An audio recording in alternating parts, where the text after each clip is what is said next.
মাঠের ক্রিকেট ঠিকঠাকই চলছে বিপিএলে, কিন্তু মাঠের বাইরের অনেক ইস্যুস, অনেক দৃষ্টিকটু লাগছে আমাদেরকে। দেখুন, একজন গণমাধ্যম কর্মী হিসেবে আপনার আমার কি করার ছিল? আমরা ম্যাচ নিয়ে কথা বলতে পারতাম, প্লেয়ারদের পারফরমেন্স নিয়ে কথা বলতে পারতাম, এক্সাইটমেন্ট বিপিএলে কেমন সেটা নিয়ে কথা বলতে পারতাম। আনফর্চুনেটলি এই মুহূর্তে এসে টুর্নামেন্টের মাঝপথের পর থেকেই আলোচনা শুরু হয়েছে। ইদানিং গত কয়েকটা ম্যাচ নিয়ে অনেক বেশি কমপ্লেন এসছে সোশ্যাল মিডিয়াতে। এখন দেখুন, দর্শকরাও কিন্তু যথেষ্ট বোঝেন ক্রিকেটটা। আপনি গণমাধ্যমকে হয়তো বা আপনি নীরব ভূমিকা পালন করতে দেখতেই পারেন, কিন্তু সোশ্যাল মিডিয়ায় কিন্তু সবাই কথা বলা বলি করবে, এরকম দৃষ্টিকটু ওয়াইড নো বল যেসব দেখা যাচ্ছে। কি বলবেন আসলে এই ক্ষেত্রে গণমাধ্যম কর্মী হিসেবে আপনার রোলটা কি হতে পারে, বা মিডিয়া আসলে ঠিকঠাক মতো পোর্ট্রে করছে কিনা ব্যাপারগুলো? রাফি, মিডিয়ার আসলে এখানে একটু নীরব ভূমিকায় থাকা উচিত, বা সরাসরি স্পট ফিক্সিং এমন একটা ব্যাপার যে আপনি আদতে বলতে পারেন। আমরা একটু দেখার চেষ্টা করি যে আমাদের গ্রাফিক্সগুলো বা এখানে কালার কণ্ঠ থেকে শুরু করে মানে দেশের যত বড় গণমাধ্যম আছে সবাই কিন্তু নিউজ করেছে, কিন্তু কেউ সরাসরি বলতে পারছে না যে অমুক ব্যক্তি তমুক ব্যক্তি ফিক্সিংটা করেছে। কারণ এটা এমন একটা ব্যাপার যে আপনি প্রমাণিত হওয়া ছাড়া আপনি বলতে পারবেন না। মানে সূত্রের খবর অনুযায়ী আমিও হয়তো এখনই আপনাকে 5-6টা নাম বলে দিতে পারি, তারা কিন্তু হয়তো করেছে।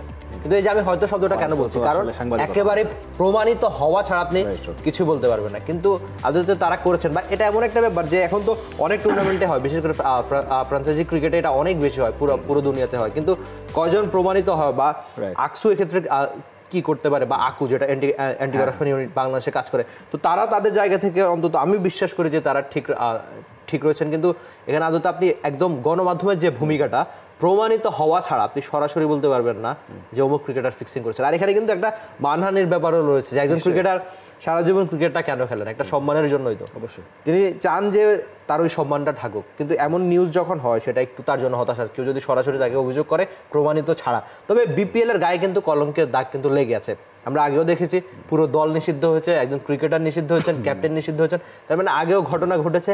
এখন যারা এই কাণ্ড কীর্তিগুলো ঘটাচ্ছেন তারা কি শাস্তি পাবেন কিনা সেটাই এখন দেখার বিষয়। প্রমাণিত হলে শাস্তি পাবেন।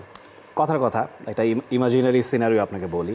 আপনি কোনো একটা সরকারি উচ্চপদস্থ কর্মকর্তা, কোনো একটা মন্ত্রণালয়ে কর্মরত আছেন। আমি একজন সাধারণ মানুষ, আমার একটা কিছু পাওয়ার আছে, কিছু একটা দাবি দাওয়া নিয়ে আপনার কাছে আমি গিয়েছি, কাজটা হচ্ছে না, আপনাকে আমি টাকা অফার করেছি, আপনি সেটা নিয়েছেন কি নেননি আমি জানি না, আপনি হয়তো নেননি, রিফিউজ করেছেন। কথার কথা, আমি গিয়ে যদি বলি যে এই লোক আমার কাছ থেকে টাকা নিয়েছেন, জাস্ট বিকজ আপনি নেননি মানে আমার কাজটাও হয়নি, তো সেটাও তো হয়ে থাকতে পারে, হু নোস।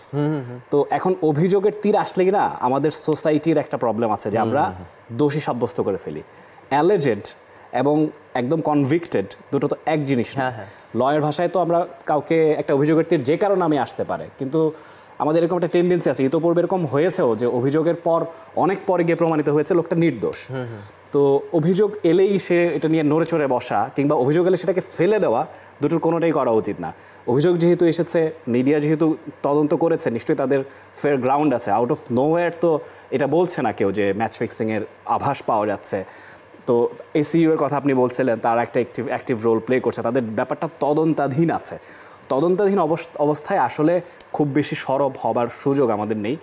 মিডিয়া হিসেবে আমরা আমাদের সোর্স অনুযায়ী, যদি সেটা রিলায়েবল সোর্স হয়, সেটা পোর্ট্রে করতেই পারি যে অভিযোগ এসছে, এবং দর্শকের পারসেপশনটা এমন হওয়া উচিত যে এখন অভিযোগ প্রমাণিত হয়নি। সো খানিকটা ধৈর্য ধরে দেখা উচিত যে আসলে কি হয়েছে না হয়েছে। এখন ধরুন একজন প্লেয়ার XYZ যেই হোক না কেন, নাম নিচ্ছি না, তার বিরুদ্ধে যখন অভিযোগ এসছে টুর্নামেন্টের হাফওয়ে থ্রুতে, মাঝামাঝিতে, তিনি তো আরও কয়েকটা ম্যাচে খেলবেন, তখন তার উপরে নেগেটিভ ইম্প্যাক্ট ফেলবে কিনা, যদি তিনি দোষী না হন, পরবর্তীতে কিন্তু তার পারফরমেন্সেরও সেটার প্রভাব পড়ে এবং দলগুলো সেক্ষেত্রে ভোগান্তির শিকার হয়।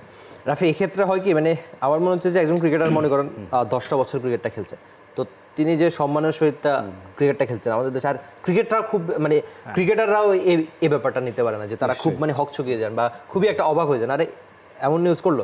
কিন্তু এটাও হতে পারে যে যিনি বা যে নিউজটা করছেন তিনি হয়তো অন্য কারো থেকে পেয়েছেন। আর এমন কিছু এটা আসলে আপনি যে মানে করে ফেলেছেন তাও তো না, আপনার হয়তো আভাস মিলেছে এমন কিছু করার, সেটাও তো হতে পারে নাকি? নিশ্চয়ই। দেখুন, ব্যাপারটা হচ্ছে কি, একাধিক নো বল ওয়াইড, এবং সেটাও অনেক লং ডিস্টেন্সে যখন হয়, তখন একটু নড়ে চড়ে বসতেই হয় যে what the hell is happening.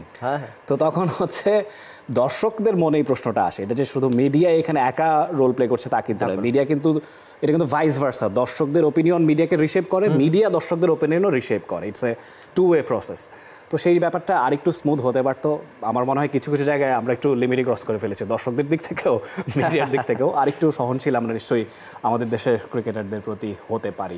Bangladesh premier league 2025, 7টি দলের জমজমাট লড়াইয়ে মাতবে পুরো দেশ। দেখতে চোখ রাখুন টি স্পোর্টস নেটওয়ার্কে।